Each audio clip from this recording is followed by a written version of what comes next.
Welcome to the Huddle, a podcast by Transformation Center Church. This is where we come together to grow in faith, renew our minds, and discover practical strategies for everyday life. Today's topic is the timing of the relief. One of the hardest parts of walking with God is waiting on Him.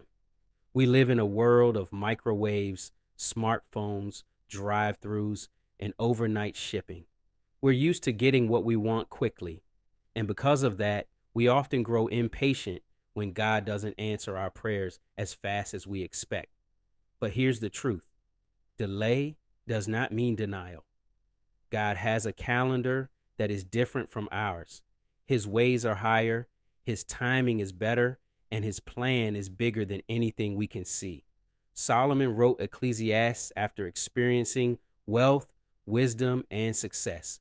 Yet he still found life empty without God. In chapter 3, he shifts his focus, reminding us that God is sovereign over time. He lays out 14 pairs of opposites, birth and death, weeping and laughing, war and peace.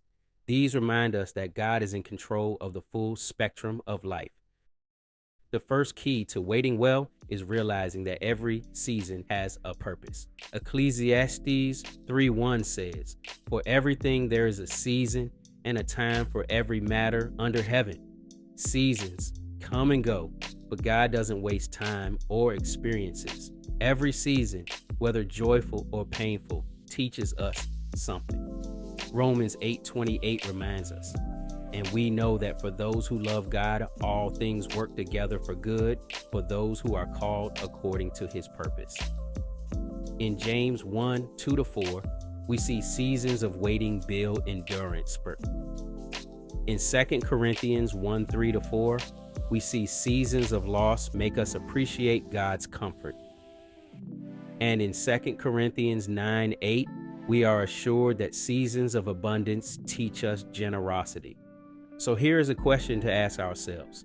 Which season has been the hardest for you, and what did it teach you? The second key to waiting well is understanding that God controls the clock.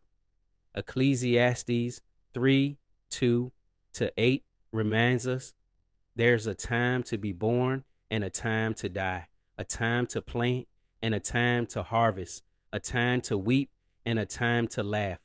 We can't rush the harvest and planting season. If God gave us everything instantly, we would never develop faith, patience, or discipline. Also, moving ahead of God, timing brings consequences, like with Abraham and Sarah in Genesis 16:2-4. Make sure to not compare your journey with others. You must stay faithful while waiting. You can't control the rain, but you can control your obedience.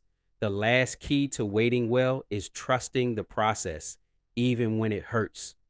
Ecclesiastes 3:11 says, "He has made everything beautiful in His time." Rejection, setback, and delays don't feel good in the moment, but what seems broken now may be the very thing God uses to bless you later. His delays are not denials. His timing is perfect. Joseph's journey shows us God's timing. He was betrayed, imprisoned, but positioned for purpose.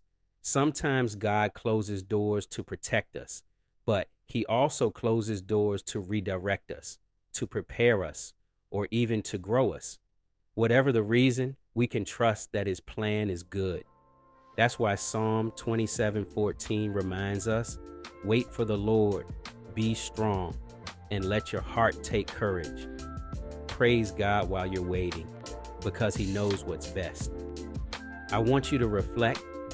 Think of a time when you thought God was late, but looking back, you saw He was right on time. So this week, if you feel impatient, pause and say this prayer. "Lord, help me to trust your timing. Teach me to be faithful while I wait." Write down one area where you're waiting on God, and instead of stressing, surrender it in prayer daily this week. At the end of the day, God's timing is perfect. What feels late is never too late, and every season is shaping you for His best. Thanks for joining the Huddle. Until next time, Stay connected, stay strong, and live transformed.